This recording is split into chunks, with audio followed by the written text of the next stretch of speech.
Hey, what's up YouTube, Egpyt here, and we are back on day 52.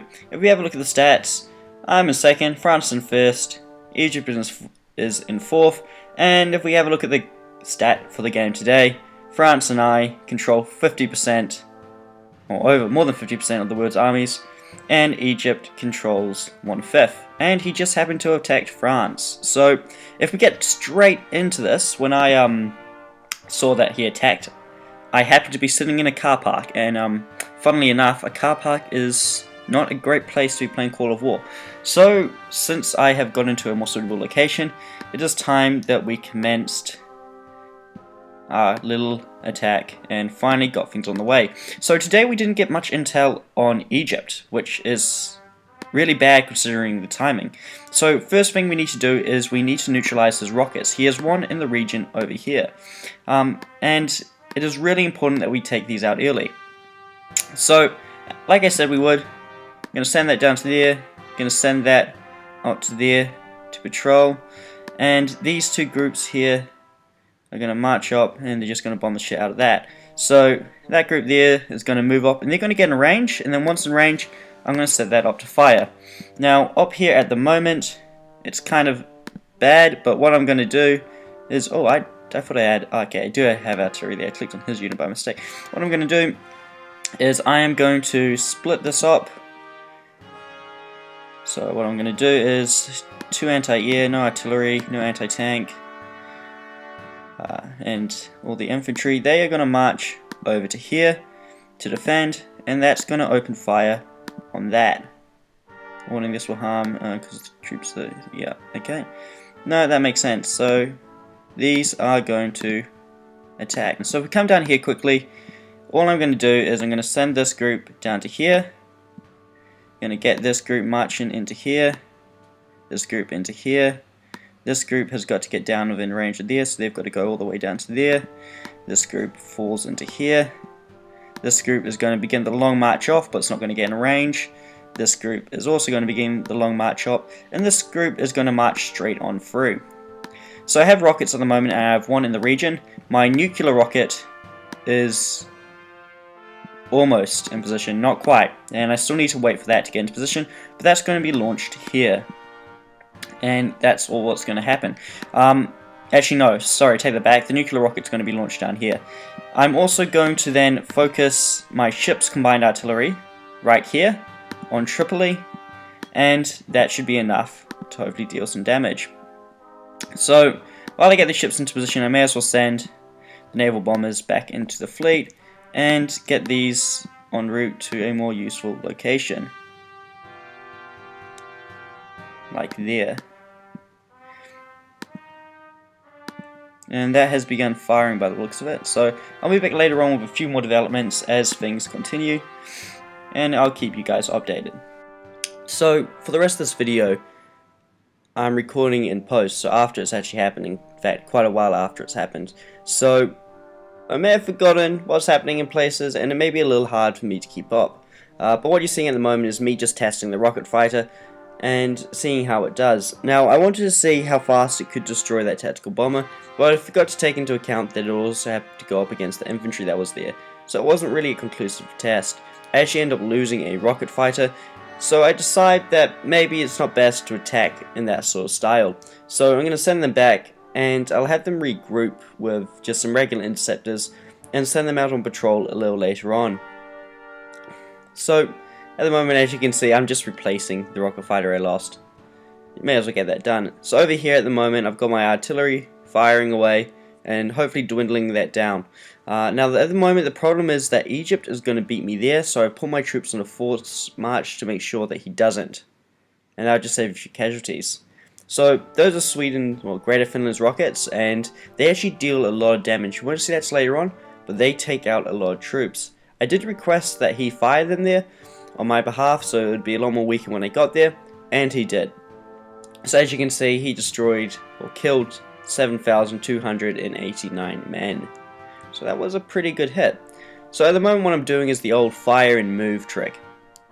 And as you can see there, the artillery actually took out the tactical bomber.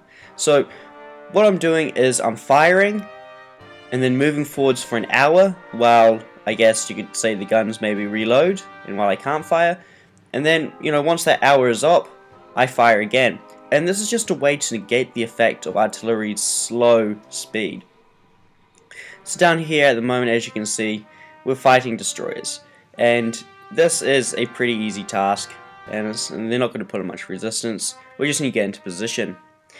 I've deployed my Air Force to take out some anti-tank, and as you can see there, just like everything else in Call of War, sometimes things don't perform the way you expect. You'd expect 3 tactical bombers attacking with 9 points of damage to deal 27 damage, but they couldn't even destroy something with 10 hit points.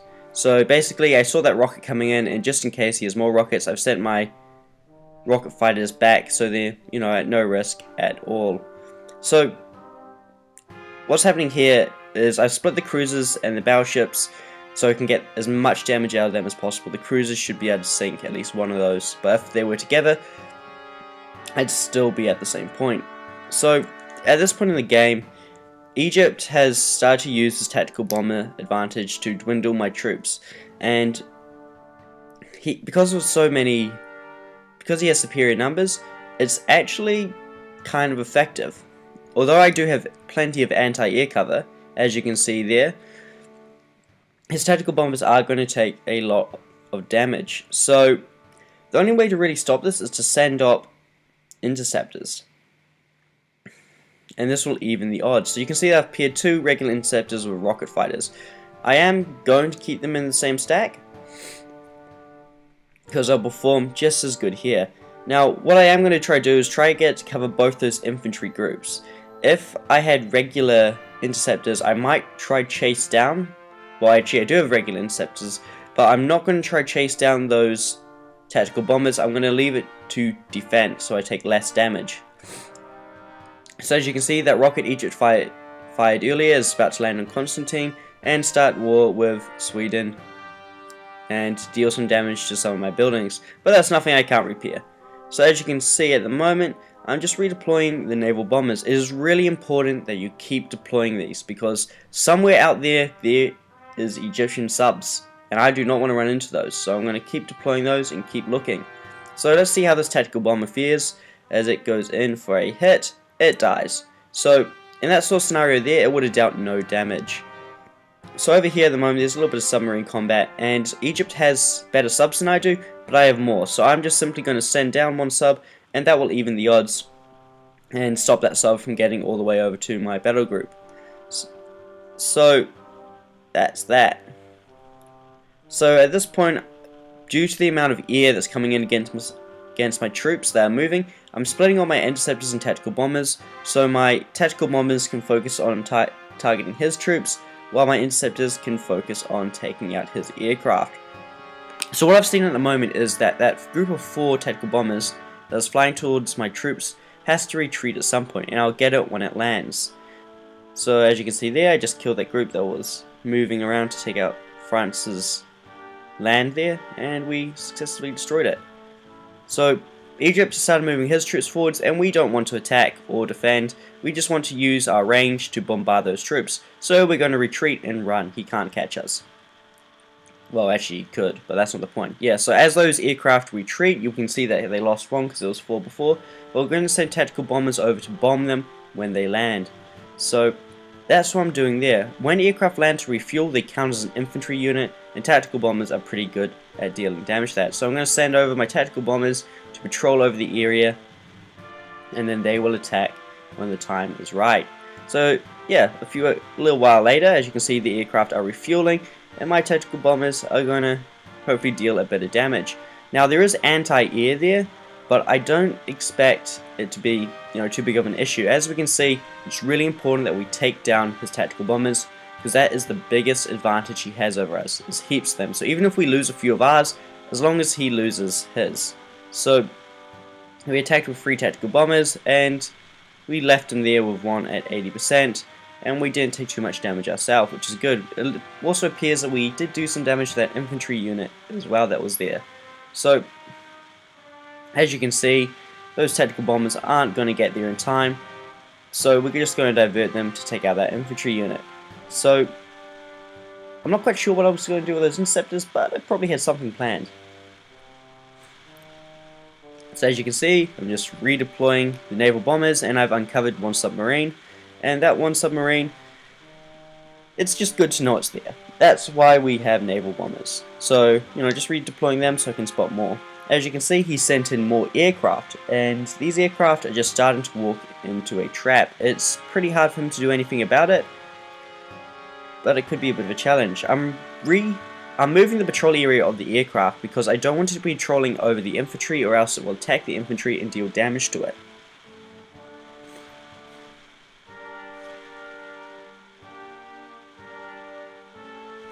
So I'm redeploying more aircraft to the same area, and these are just going to patrol and hopefully increase the amount of tactical bombers we destroy. He seems to be focusing a lot of tactical bombers on these units right in here, these railgun units and that infantry. As you can see, that infantry unit closest to the enemy started with 15 units and it's already down to 11. We're also going to send the tactical bombers down, and we're going to send them to patrol. You notice them doing a lot of patrolling and not so much directly attacking. We saw before that Egypt has rockets. When you attack, you then have to go back and refuel, and then you launch the rocket and you destroy troops on the runway. Just kind of like what we did with our tactical bombers against his. When they landed to refuel, we sent in tactical bombers to bomb them.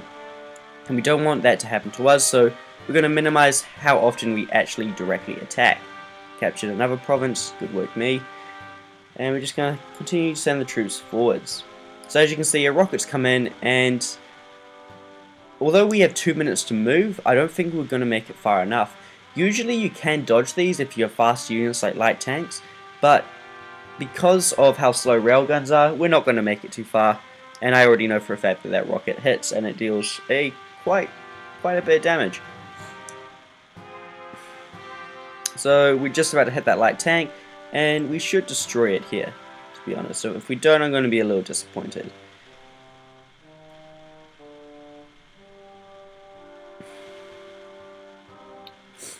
Yeah, so if I didn't have rocket fighters paired up with those interceptors, I could definitely chase that down and shoot it, but I'm going to stick to patrolling. So 10 more seconds, and then we should destroy the light tank, which I'm pretty sure we're targeting the light tank. Oh no, I've decided to go into patrol. No, I'm going to attack. Because if I patrolled, I could take out both over a longer period of time, but it appears I'm just going for speed here. So yeah, I should definitely destroy this in one hit. Yep, so that's the light tank gone, just as we expected. So here's the rocket coming in, and it's about to hit. If we have a look at that, we've got 10 troops there, and we lose an anti-tank gun, a anti-air piece, and I think our infantry takes a bit of damage. Yep, so that dealt a little more damage than I would have liked, and weakened our anti-air resistance. So now that we've moved a bit, it's time to open fire again. And yeah, we've got 2 minutes. So once that 2 minutes is up and it does fire, we'll definitely start moving forwards those railguns again. It's hard to move troops in small increments like 2 minutes or 1 minute. Yeah, so it's just better to leave them there for that. So we fired, and we probably dealt a little bit of damage. And because of that advancing infantry unit, we're just going to move those aircraft over a bit so they're not patrolling over that. So as you can see, once again, I'm redeploying and maneuvering my naval bombers to scout for more subs and to see where his subs are at and their progress. And this is just really about being vigilant and knowing what's happening on the battlefield and knowing where your enemy is. You can't see subs, so it's good to know if there are any around you all the time. So as you can see, that group fired just before, so I'm going to move it forwards for about an hour while it reloads. This helps negate some of the effect of artillery so slow speed if you keep it moving.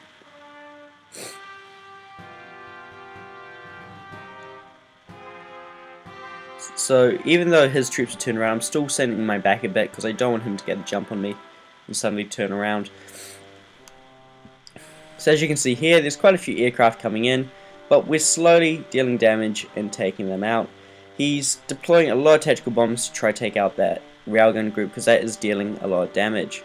If we have a look at the stats, you can see that in one combat he lost 5 tactical bombers, and in the last 20 minutes of the game he's lost nearly 8 in that area. So that's something to be happy with. We've also taken our fair share of casualties though, and it is by no means a lopsided fight. We have taken nearly as many casualties as he has. So I've also deployed a lot more aircraft over there now, and I have, by the looks of it, 6 plus 2 is 8, plus 5 is 13, 13 interceptors in the region. Obviously 4 of those are tactical bombers.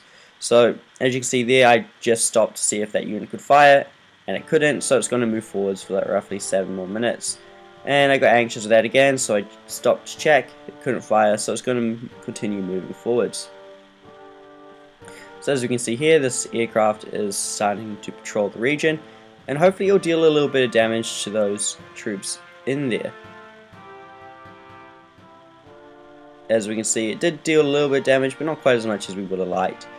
Mainly the point of these aircraft is to deal the damage when those tactical bombers are coming in for defense. When one of those tactical bombers comes in for defense, it's going to activate all of the aircraft around it. So as you can see there, I was just pointing out that that railgun is on 41 hit points. If it takes 1 more damage, I lose 1 railgun. And as we'll see here, the aircraft doesn't even make it to the target before it is destroyed, so the railgun is taking no damage. And that is really what we want to see. So I don't know why I'm checking the newspaper so often, because it does not update this frequently.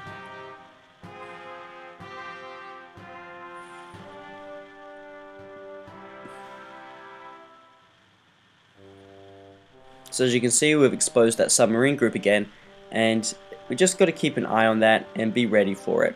We have enough anti-submarine between the destroyers and the cruisers to easily deal with it, but we just don't want to get too close, and we don't want it to slow us down. We want to keep the battleships moving and slower vehicles like aircraft carriers moving as well.